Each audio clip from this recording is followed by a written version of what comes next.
We're super excited to welcome Liz Pelly, who's written extensively on Spotify and the music streaming economy, and is also a contributing editor at The Baffler. So Liz will give a talk, and then Matt Dryhurst will speak after, and then they'll be in conversation at 5. So please stick around, and please give a warm welcome to Liz. Thanks.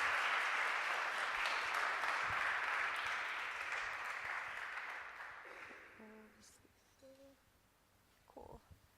Awesome. Thank you, CTM, for having me, and to all of you for being here, and for making space for this conversation about music, power, and platforms. A conversation that 2 years into actively writing about, researching, and thinking on, I think is becoming only increasingly urgent to have.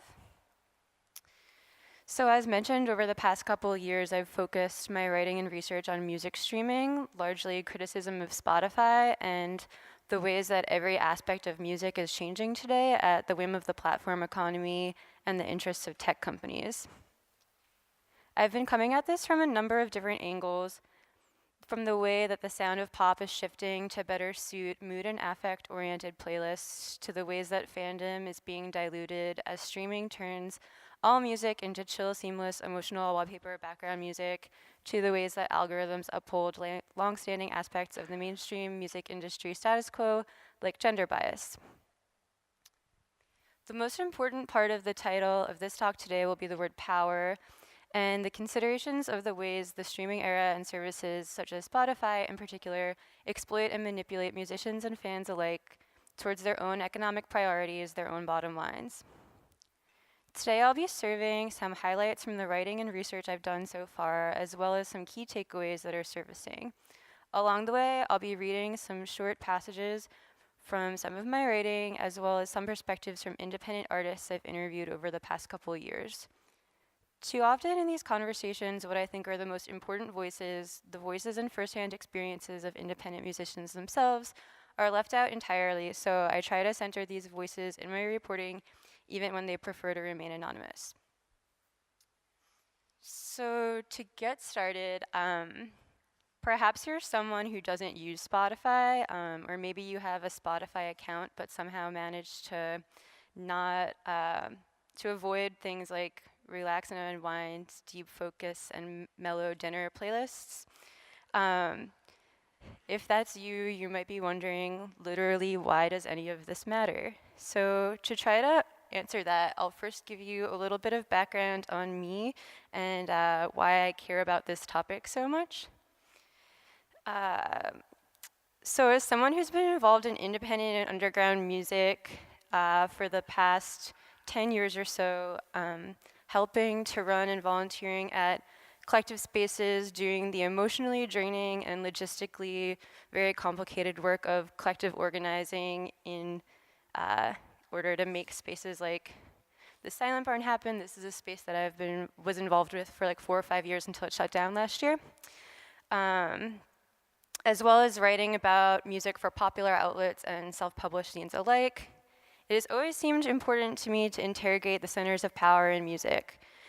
In my perspective, the work of being involved in independent music means that if that's supposed to carry any political weight, means deciding what you're actively independent from, an alternative to, or in opposition to. A few years ago, it was seeming more and more evident that both as a music journalist and a participant in self-organized music communities, critiquing and demystifying the music streaming economy should be part of what it means to be independent today. I didn't actually use Spotify very much when I began this project. Something about it always felt off to me. It felt sterile and affected my listening habits in ways that felt uninspiring. So my initial inquiries were pretty simple. I wanted to know what I was looking at when I opened Spotify. How did it get there, and on whose dime? I wondered who owns the visual real estate, and especially wanted to figure out how major labels controlled what the average Spotify listener is being fed. Who is shaping the so-called editorial voice of this? Why is it so hard to tell which playlists are curated by humans and which are curated by algorithms? These are a few questions I opened up in my first piece that was focused on playlists. It didn't take long to realize Spotify's aspirations towards a never-before-seen level of authority over how music is distributed, discovered, and paid or not paid for. How its ultimate goal is seemingly to build brand loyalty in the magic of Spotify to embolden that authority, and how data-driven environments are setting new norms across every aspect of music. I think a lot about the ways that Spotify's rise as a new center of power in music is shaping and undermining the integrity of independent music today. And after speaking to countless artists about this topic over the past couple years in both formal and informal settings, I've seen a few different themes emerge. I'm gonna do this, okay. Three themes that I'm gonna circle around today are creativity, community, and culture.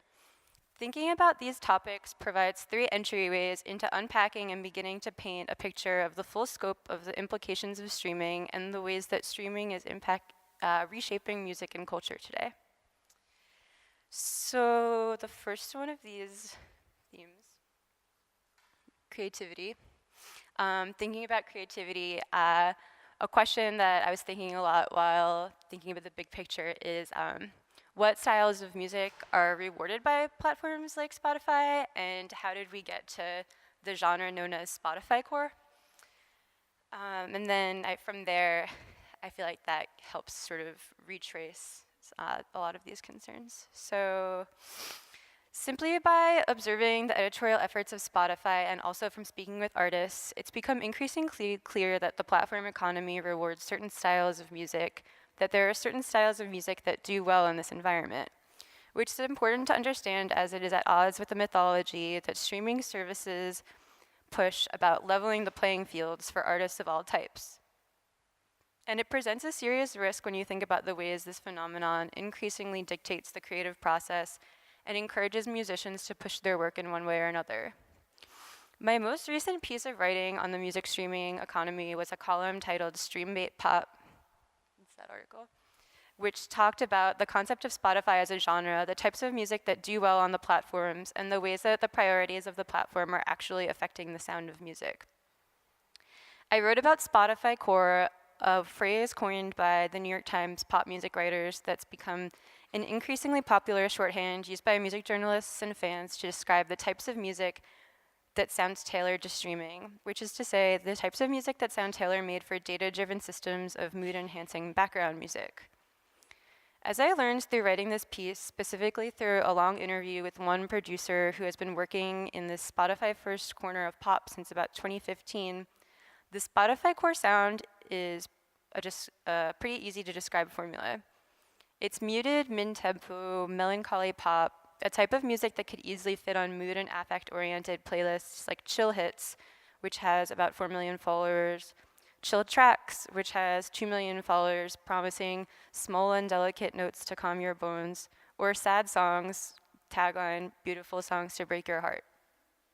As the producer explains to me, quote, "It has this soft, emo-y, cutesy thing to it. These days it's often really minimal and based around just a few simple elements in the verse. Often a snap in the verse, and then the choruses sometimes employ vocal samples. It's usually emo in nature. Other times it's based around a drop. It's usually chilled out with a cooey vocal, and then it builds up and there's a drop around a melody that's played with a vocal sample." He says that it's normal these days to go into a professional songwriting session and to hear someone say they want to write a Spotify song. Quote, "I've definitely been in circumstances where people are saying, let's make one of those sad girl Spotify songs. You just have to give yourself a target." Spotify core, or as I have referred to it, stream bait pop, speaks to what happens when a platform that claims to be neutral repeatedly incentivizes the same types of sounds. The goals of the platform become the goals of the music. Music turns into chill pop sad vibe playlist fodder because mood and affect playlists are part of the discovery mechanisms that comprise what Spotify sees as its most valuable product. What else is considered useful to streaming services? Music that streams well. A person working in digital marketing at one of the major labels once explained this to me while outlining the hierarchy of playlists and recalling his own experience working with his artists. Sometimes Spotify will start them on a lower or mid-tier playlist and see how it performs, he told me. For example, Rap Caviar is the ultimate hip-hop playlist. I was working with this viral hip-hop artist who had run up 20 million plays on SoundCloud with no promotion, so they were like, okay, we'll put him on Most Necessary, which is like a feeder playlist. See how the song performs, look at the skip rate. If someone listens for 15 seconds and then skips, that means the song isn't really reacting. But if it has a high completion rate or a low skip rate, then maybe they'll test it in Rap Caviar and see if people like it. The streaming era demands that all music conform to this sort of playlist logic.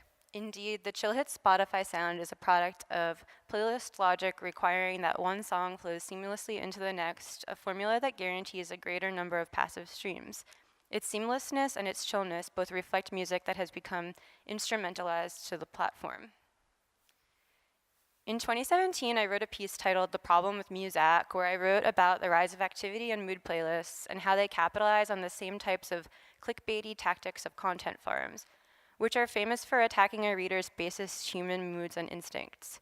I wrote about the ever-present chill playlist, which to me felt like the purest distillation of its ambition to turn all music into emotional wallpaper. Like chill hits, chill tracks, chill vibes. Ambient chill, chill dirt road, chill beats the road, chill. Sweet soul chill out, license to chill, fresh and chill, pop there. There's a lot more. I wrote about the ever-present chill playlist, which to me felt like the purest distillation of its ambition to turn all music into emotional wallpaper, and how, quote, Spotify's obsession with mood and activity-based playlists has contributed to all music becoming more like Muzak, a brand that created, programmed, and licensed songs for retail stores throughout the 20th century. In the 1930s, the company prioritized workplace soundtracks that were meant to heighten productivity, using research to evaluate what listeners responded to most. In many ways, this is not unlike the playlist category called Focus that we now see on Spotify. Indeed, I feel there's a direct line from Spotify's desire to oversell playlists in order to bolster its own brand and discovery tools straight to the rise of Spotify Core. So this is like where it comes from to me. The rise of playlists versus albums, causing music to be taken out of context, then recontextualized by mood activities and affect, leading to stream bait trends like chill, which is how you kind of get to Spotify Core, from my perspective. Of course, artists making Spotify Core and Streambait may be the same types of artists who in the past would aspire to make radio hits. That's fine, but it must be understood today that independent artists are beholden to the interests of the pop machine in unprecedented ways. This is all part of what independent artists are up against today, a supposedly neutral platform that manipulates them into creating value on its own terms, one that cares more about playlist streams than creating a sustainable situation for artists, a self-replicating system that continuously rewards the same styles. Or as one independent label operator told me in 2017, the more vanilla the release, the better it works for Spotify. If it's challenging music, it leaves artists behind. If Spotify's just feeding easy music to everybody, where does the art form go? Is anybody going to be able to push boundaries and break through to a wide audience anymore? Great question. So that's like an intro to some of the writing and interviewing and thoughts related to like creativity. Obviously, there's a lot more that could be said, but I kind of wanted to shift the conversation over to community and think about the ways that the streaming environment undermines the potential for community to form today. To start, I thought I would play this video created by Spotify that to me seems very much at the intersection of concerns regarding the integrity of creativity and community for independent artists. It's this video called How to Read Your Data that was released last year by Spotify as part of a series titled The Game Plan. The Game Plan is described by Spotify as a new series that gives you everything you need to get the most out of Spotify. And in the first video, it urged artists to remember that with Spotify, there's no rule book. It's really all about the music, and it's all about hustle. So I'm just going to play this video quickly and then talk about it because I feel like it's really at the intersection of these creativity and community concerns.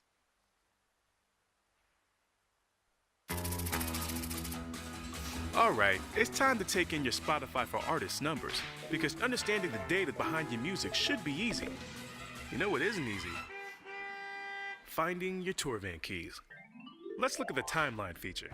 It analyzes your total streams and followers. Here to tell us more is Emily. She works on the Spotify for Artists team. It's a long wave. I'm regretting my hand motion too. With Spotify for Artists, you can view detailed stats so you can understand which songs listeners are liking the most. We also show stats for all different types of playlists you've been added to. So that's playlists created by Spotify editors and Spotify algorithms, but also playlists created by listeners themselves. User researcher Kamea can explain this. Hello. You might be added to a playlist that's super unexpected for you. Maybe you didn't even know that your polka song could be considered Crush Groove in 2025, but now maybe you need to focus on pushing Crush Groove in 2025 music. Who knows? All right, what do you guys think? What's up, everybody? We're Slender Bodies. They used to see themselves as indie pop artists, but now? Through the Spotify data, we've come to realize that a lot of people consider us as electronic artists. We fell into categories such as like chill pop or chill vibes. It's just surprising to see that considering how organic our sound is. We love the outdoors. We love the There are outdoors. little trees on my shirt.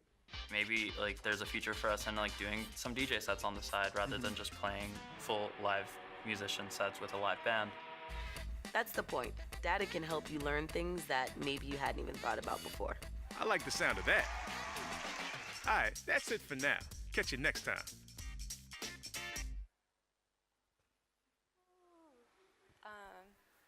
Cool. I find the how to read your data video to be very alarming. Particularly the artist duo that previously considered themselves an indie pop band, but through the magic of Spotify has come to realize that they're going to classify themselves more as an electronic group, considering that they fall into playlists like chill pop and chill vibes. As we just heard, one band member wonders, maybe there's a future for us in doing some DJ sets on the side rather than just playing full live musician sets with a live band. And to be clear, I'm all for any artist doing whatever they want to make a living or get by or anything. But if this is the future or the direction that we're headed in, where Spotify dictates the creative process to an artist, I really think that the line between independent and platform employed is growing even murkier. Spotify claims its company mission is to have more than 1 million artists be able to make a living off of their art. But by the platform's terms, making a living means artists respond to and follow the threads that the platform lays out for them, acquiescing to what streams well, to what feeds the algorithms, thereby sacrificing their creativity to the tastes of the platform, tastes of the playlists and platform. Oops, no, I'm not trying to watch it again. Okay. So when thinking about community as it relates to this conversation, some of the big questions that I've been thinking about are, how does the data-driven nature of platforms revoke our agency as artists and fans? And also, how did we get to the how to read your data video and a situation like this where the platform is sort of like dictating the creative process and what that means?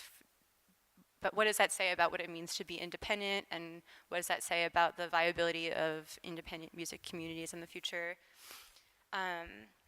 So stuff like the how to read your data video, from my perspective, is an issue of creativity, but it's also an issue of community. Community and participation are huge parts of what makes independent music meaningful, and the inherently isolating ways that streaming services are reshaping interactions with music pose threats to that. The idea of embracing data as a way of giving people more of what they already like and less of what's unpopular serves the purposes of commodity and commercialism, not community. Giving listeners more of what they want in this reductive, least common denominator sort of way also creates a more boring, wallpaper-like experience for fans in general. Thinking about the ways that streaming platforms erode community, the effects of the experiences on fans and listeners can't be overstated, and it is equally an important part of the conversation as is the effect on artists. In the streaming era, the experience of music fandom is increasingly diluted as playlists make discovery of music into a passive experience, a situation where more and more music fans are falling into the trappings of convenience provided by whatever's on the front page of Browse or fed to them via personalized playlists like Discover Weekly, Release Radar, and their daily mixes. When listeners settle for playlists instead of actively seeking out and following artists, scenes, and labels they love, it's a disservice to fans as much as it is to artists, and music as a whole is extremely devalued.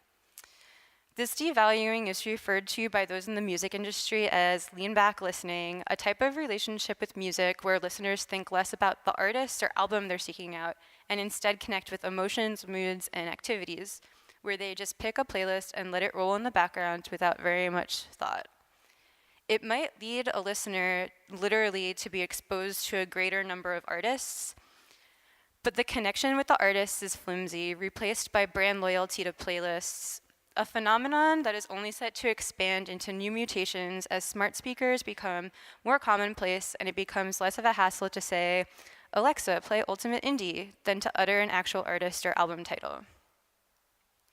These are trends that remold the entire process of how we connect with music, incentivizing users to become more passive.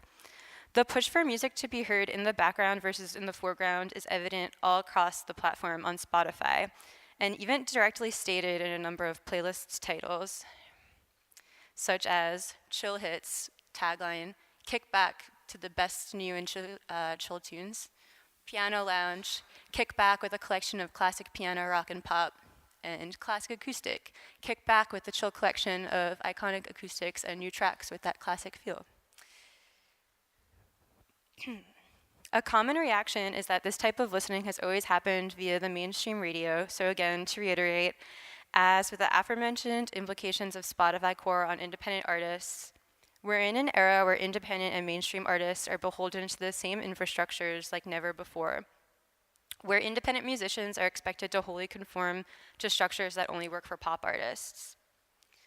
The Game Plan, the video series that we watched a little bit of earlier, opened up, so the Game Plan was a series of artists that Spotify for Artists released to sort of show artists how to make it work on Spotify. And in the very first video of that series, there was a glaring line that speaks volumes about this dynamic. Quote, "It doesn't matter if you're just getting started or about to go platinum. We've got you covered." This, in Spotify's own words, highlights one of the biggest challenges that the streaming era poses to independent artists, the way it forces independent artists to embrace the tactics of the pop machine. Further, it's a mindset that prioritizes individualism over collaboration by placing independent musicians into a framework of scarcity and competition that define the commercial mainstream music industry. And sometimes it literally puts artists in competition with each other, like we saw at the end of last year with the the end of year Wrapped statistics that artists were encouraged to post online. I saw a lot of commentary and feedback from independent artists about how that sort of encouraged competition amongst artists. And I just feel like that's something that even a few years ago would have seemed really tacky, and it's kind of wild that it has caught on and that so many people are just doing it even, now. Despite this widely understood reality that platforms like Spotify largely are beneficial most to pop stars and largely deprioritize the interests of independent artists and labels, Spotify continues to build myths around its product, insisting otherwise, particularly through efforts it announced last year about making it easier for artists to upload their music more easily to the platform and making it supposedly easier to submit tracks directly to playlist curators. And of course, with Spotify for Artists, the app and blog for musicians who use Spotify, which is, in Spotify's words, Spotify for Artists is intended to make it easier for artists to use platforms, and it's leveling the playing field, and they're getting out there and promoting their stuff. But in reality, I feel like Spotify for Artists is a way for them to connect with consumers who are on one side of their two-sided marketplace. Like Spotify talks about their business model with this phrase, two-sided marketplace. There's listeners who are on one side of it as consumers, and then there are musicians who are consumers as well on the other side. So that's an interesting other take on Spotify for artists. Last year, in a piece titled Unfree Agents, Spotify Pushes an Uber-like Model for Independent Artists, I detailed the rise of a false sense of independence in the streaming era, not unlike the false narrative of independence that sharing economy companies like Uber push regarding their independent contractor drivers.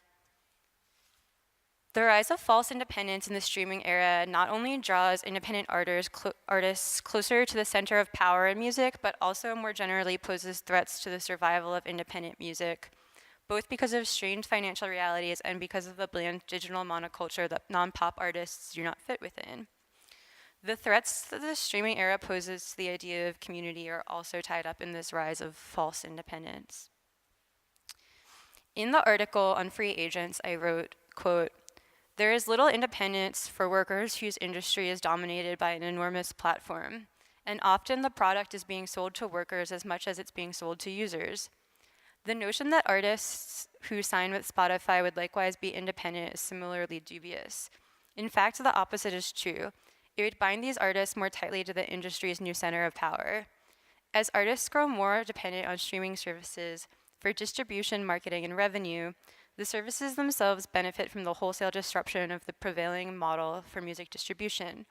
This might be especially true for independent artists and labels. Direct contracts at Spotify would almost certainly exacerbate the struggles they face and expedite the broader disappearance of independent music as we understand it." Spotify's attempts at engaging the independent music community have often contributed to the echo chamber of rewarding art that's already streaming well. For example, last year they launched the Collab event series for working artists to network and gain insights into making a living today. But the Spotify for Artists branded Collab event series was only accessible to musicians who are over the age of 21, I'm guessing so that they could turn it into an advertising scheme and partner with a liquor sponsor. And the events were only accessible to musicians who already had 1,000 followers on Spotify, thus supporting artists who have already proven they know how to make the platform work well for them. Here's another example. Recently, while perusing the Spotify for Artists blog, I came across a post that really speaks to the Uberish ways that the platform dictates the conditions under which artists can flourish today. This blog post on the Spotify for Artists blog begins by giving an overview of the concept of DIY, calling it the philosophical manifestation of punk, and describing artists who get in vans and sleep on floors with a very back-in-the-day kind of tone before explaining that now DIY can look different. It can look like Lance Allen, a family man from Tennessee who is an independent musician. He is, as Spotify explains, the truest definition of an independent musician, making a living off of his instrumental guitar music through Spotify streams. As the post chronicles, Allen's life changed when he was added to the playlist Acoustic Concentration. Although the article says that DIY artists should be taking notes from Allen, it's worth noting that the article also says Allen has no clue how he ended up on this playlist, despite his attempts to contact Spotify's editors. Even so, getting added to this playlist Acoustic Concentration sent Lance Allen down a rabbit hole of trying his best to game Spotify. So as the article explains on the Spotify blog, when Allen came across a new Spotify curated playlist called Peaceful Guitar last year, he made it his life mission to get on the playlist. Like a major label radio promoter trying to crack a pop act onto the commercial airwaves. Quote, "I looked at all of the artists who are on Peaceful Guitar and looked at what other user-generated playlists they were on, and I reached out to those curators," he explains. "I even created my own playlists with the same artists on there and started marketing them on Instagram because there's a lot of Spotify users on there. I would use screenshots of my playlists or songs I was releasing and use hashtags to draw new followers from Instagram to my Spotify account. All of those efforts paid off in June 2017 when Lance Allen was added to Peaceful Guitar. And he has since become a recurring presence on Spotify's official playlists to the tune of some 20 million streams." The article continues. When Alan noticed the popularity of instrumental cover songs among Spotify users, he started cranking out his own versions of standards like Yesterday and Wonderwall. He's reached out to artists he's included on his playlists and asked them to cross-promote or chip in for Facebook ad campaigns to attract new followers. And he regularly produces YouTube videos where he'll perform the same song on different types of guitars, tagging the manufacturer's name to attract viewers who are searching for specific brand or models before pointing them to his Spotify page. In summary, independent artists who make it their life's mission to get on Spotify playlists by acting like major label executives, spending hours every day cold messaging Spotify curators, and even paying for social media posts on Facebook and Instagram, can then maybe hope to get on the radar of Spotify curators. Indeed, these are not just the new norms being rewarded today by the platform, but the types of norms that are being celebrated by Spotify. It begs the question, is this Spotify's dream for independent music, artists who pay out of pocket for Facebook ads to promote their acoustic Wonderwall covers? To be clear, I, again, do not blame any artist who does what they have to make a living or to get their music out there and connect with new fans. But the reality is this is not music culture, it's platform culture. It's a way of existing within music that is optimized towards Spotify's ideals of efficiency and success, which apparently completely writes out the part of independent music culture that is invested in community, invested in connecting with fans and other musicians. Instead, this false notion of independence upheld by Spotify leaves artists behaving just the way Spotify wants them to, and though there are clearly some exceptional viral success stories in which it works out for individuals, in the grand scheme of things, this is not sustainable and creates more value for the platform and its brands than it does for anyone else. As one independent musician recently told me, artists on every level, down to the instrumental guitar guy, are expected to be thinking the way an A&R person at Warner Brothers would. So, obviously, there's a lot more that could be said about the effects of the streaming economy on both creativity and community. These are some entry points into thinking about it. And for the final section of thoughts that I've put together for this presentation, I'm going to be thinking about culture, which obviously creativity and community are really wrapped up in culture in this bigger picture way. But two things that I'm going to talk about are the ways that streaming upholds longstanding norms of the music industry and the influence of major labels on Spotify, as well as the existence of gender bias on mainstream, on the biggest platforms, on biggest playlists on Spotify. So the streaming economy obviously upholds a lot of the long-standing norms of the music industry, including major label influence. Let's see what I have next. Oh yeah. The editorial voice of Spotify is largely shaped by the interests of major labels. A major label digital marketing staffer once told me it's a total partnership. If Spotify supports an artist in a big way, that artist will maybe evangelize the platform on social media, and then people who are still listening on YouTube or buying singles might use Spotify instead.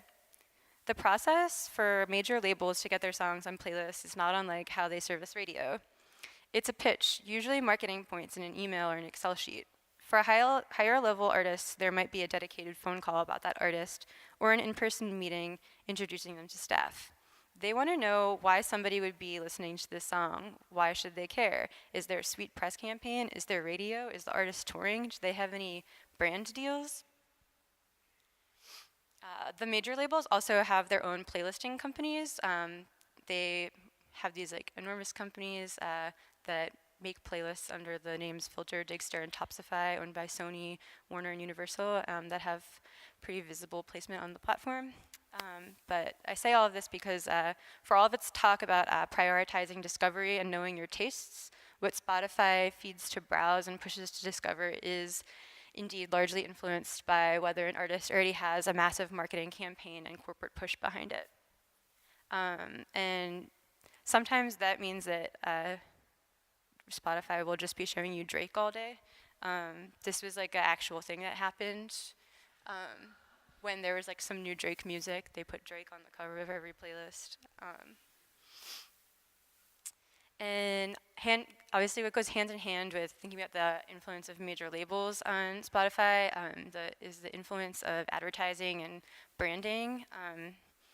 You know, a lot of the ads that you see on Spotify actually are ads for major label content. There's sometimes, even if you have a paid Spotify account, when you log in, you'll see a banner that says announcements, and there'll be playlists there, and they could just be all Sony artists or all Universal artists under these filtered Digster Topsify companies. Advertising and brand products are used all over Spotify. Video, commercial, audio breaks, clickable image pop-ups, overlays, the sponsoring of Spotify-owned playlists, live sessions, homepage takeovers, and standalone advertisements. Some are banner advertisements, others are advertorial, and still others blur the line.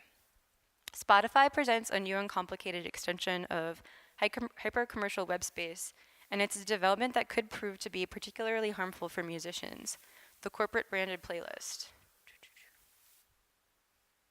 These are playlists made by paid-for brand accounts that can create their own profiles and make playlists in the manner of the playlist's regular users. For example, the Nike Women Running Tempo Mix or Starbucks Coffee House Pop.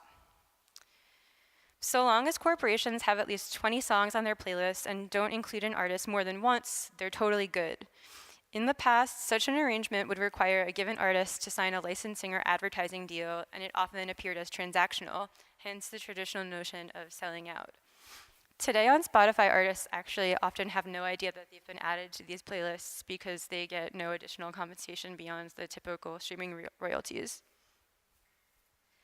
And interestingly, in the terms of service on Spotify, brands are encouraged to not think of these as advertisements and to curate their playlist just as a regular person would. And if you think there's a reason that an artist wouldn't be on your playlist, you should stay away from them.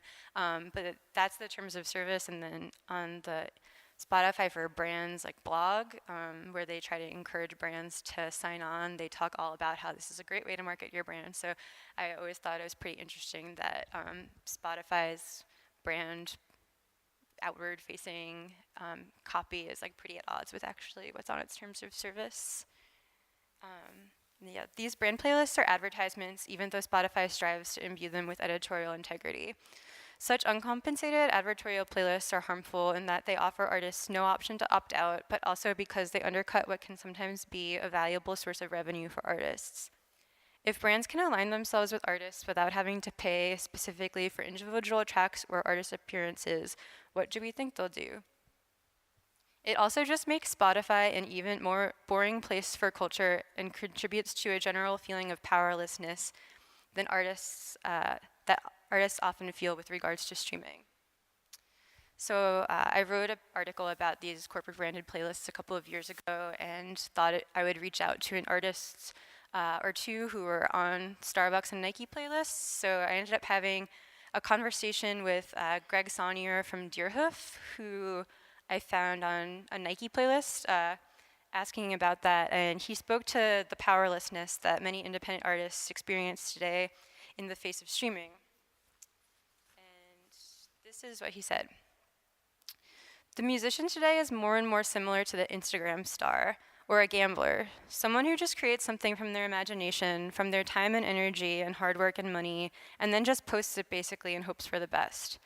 And so if some absolutely infamous sweatshop owning shoe company decides to include you in their playlist to make them look hip, are you going to complain? No, what a joke. And if Nike is the one putting the song on their playlist, then, well, your lips are now touching their Nike shoes, because that's your ticket to something other than absolute oblivion. The people I would blame the most are the greedy chauvinists in charge of companies like Spotify and those who own Google. These are companies that have presented themselves as hip, cute, and harmless, but in fact they are ruthless and hungry for a profit. They're shark-like. Just eat everything up, take all of the world's creations, digitize them, and offer them back to humanity, either for free or for an incredibly low price.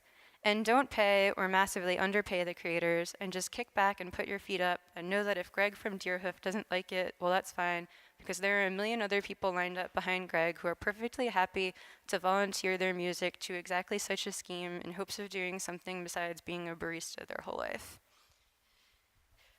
That quote always just really stuck out to me. It's like really interesting. And yeah, so thinking about all the artists lined up who'd be happy to offer their music to such a scheme, it turns out that in Spotify's eyes, many of those artists lined up willing to give their music over to such a scheme are men. And this brings me to my final point that I'm going to talk about, which is gender bias on Spotify and how I see that shaping the culture that platform culture that Spotify is pushing.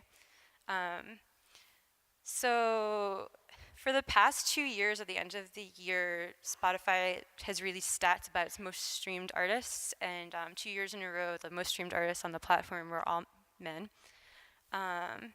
So last year, wondering about this, oh yeah, and also there was a headline in Billboard that said, "Let's hear it for the boys," that was kind of talking about how men dominated the charts that year. It was pretty funny.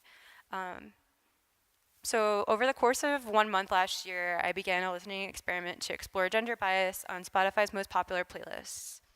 I listened almost exclusively to a sampling of the most popular playlists like Today's Top Hits, New Music Friday, Rock This, Rap Caviar, Hot Country, Viva Latino for a month. It was really weird. I listened to like a lot of really bad music, but also learned about some interesting trends. Every week for 1 month, I downloaded the spreadsheet of playlist data and analyzed the gender disparity.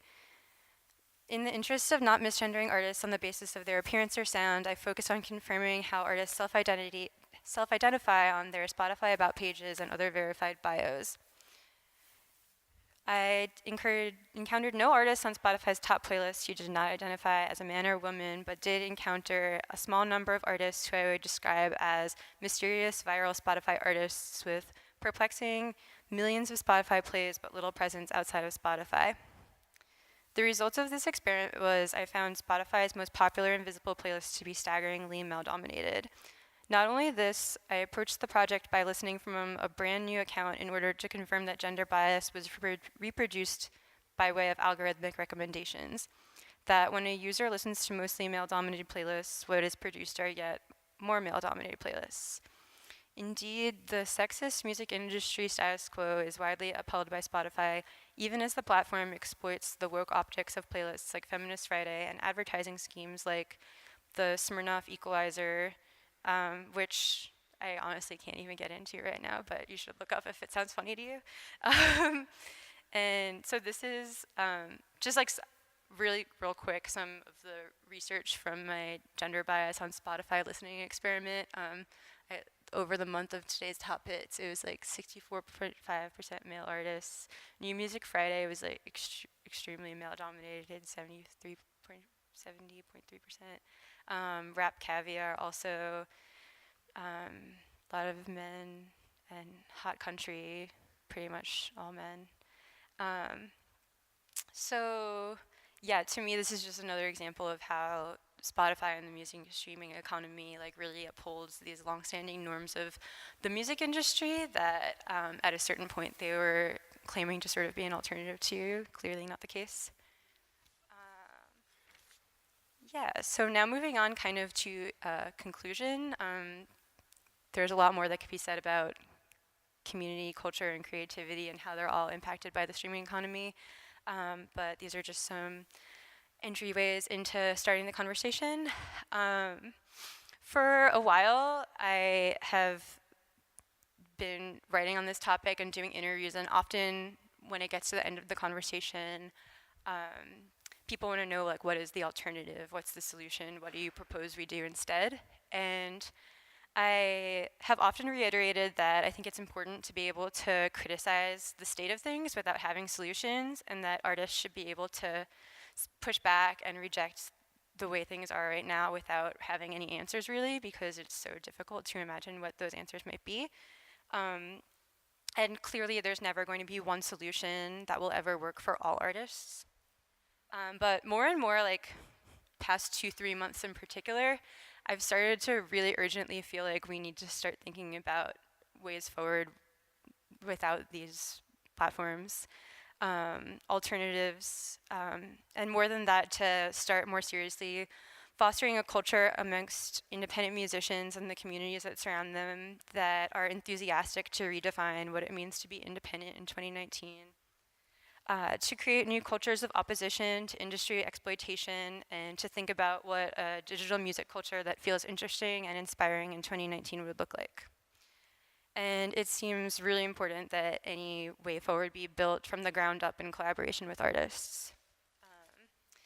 So to end, I'll leave you with a quote from when I interviewed Matt Dryhurst a couple years ago, who's going to speak next.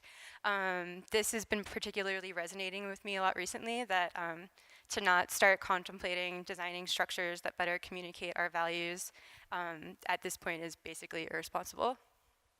Thanks for listening.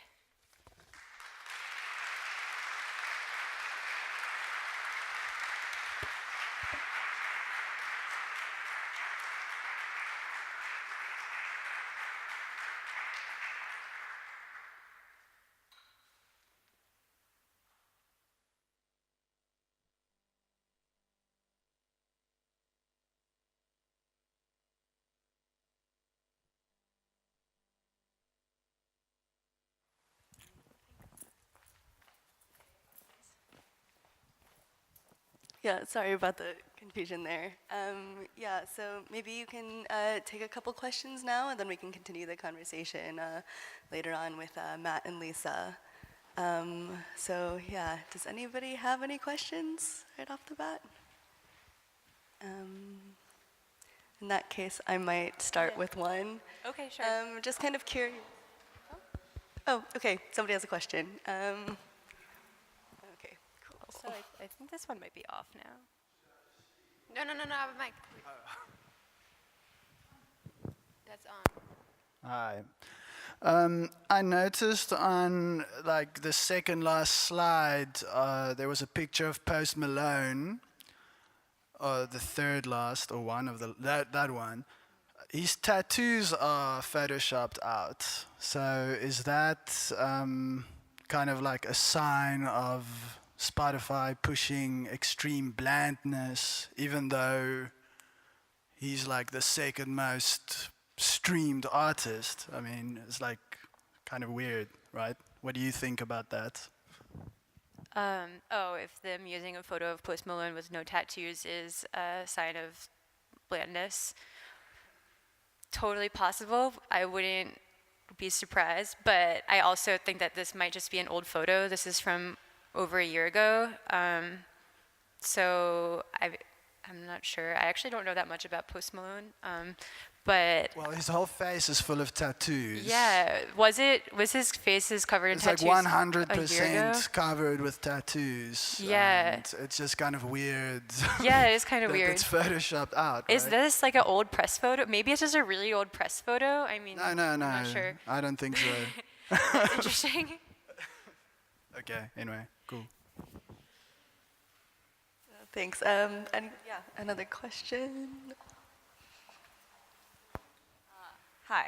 I haven't investigated this too deeply, but I was looking at SoundCloud recently, and I noticed that they've started doing sort of like similarly mood-oriented playlists and kind of going in that direction. I was wondering, because I guess that's a platform that's traditionally like more independent and like, I guess, artist favored.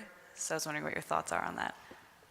Yeah, that is really interesting. I haven't done too much research on SoundCloud, but I think SoundCloud's interesting in the context of these concerns about creativity and community and culture, because I think way more than could be said of stuff like Spotify and Apple and Amazon. SoundCloud clearly is a platform that contributed to the rise of a genre of music, and also seems to be a place that actually has like community around it. Like people or artists and fans seem to like actually connect and talk on SoundCloud. So I think that the move in a direction towards a more curated platform would be sad, but I also don't know that much about SoundCloud or like what their plans are or anything like that.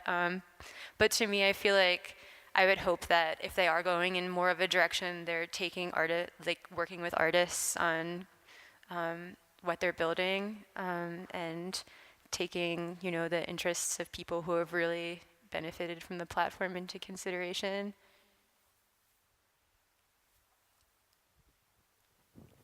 Hi.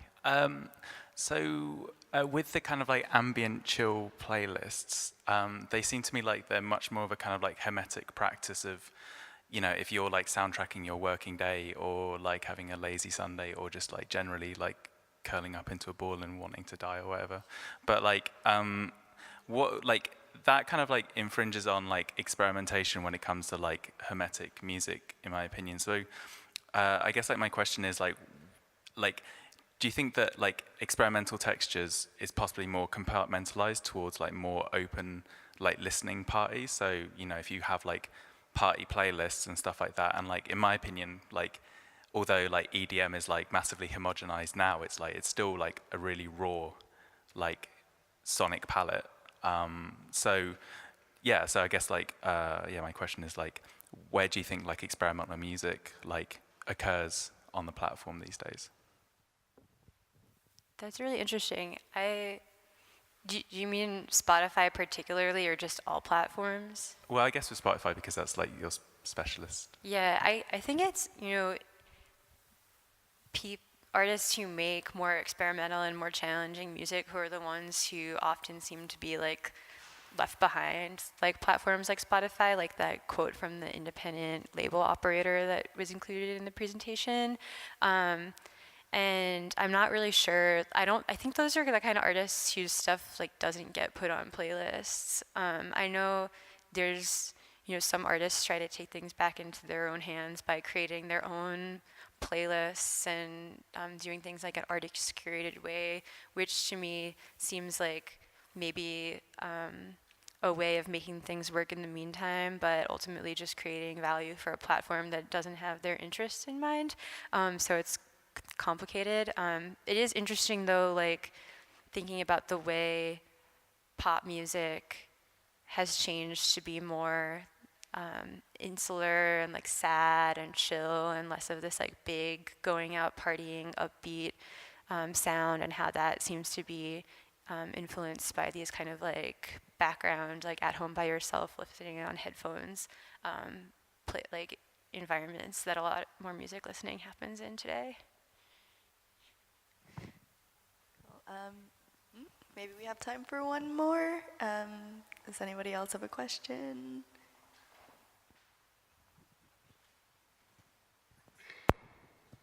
Yeah, so I find it really interesting how you just, it kind of brings up this, like, you think 15 years from now, everywhere I'm going to go is just going to be ambient chill, and I'll be spoon-fed music in a way where it's kind of this background and it's not a foreground. Like, I'm taking effort and making effort to listen to specific artists and really care about music. And I think that it brings up this interesting dynamic, which is, I have Spotify, I use Spotify, and I was wondering, I think in studying Spotify and studying all these habits, do you think that there are specific things that you're seeing from the fans to take more agency in what they listen to? Like, not just hopping on Discover Weekly and really like searching and doing different things. Like, have you found any different dynamics or things that you're seeing as to advice you would give to people to take more agency in their relationship with Spotify?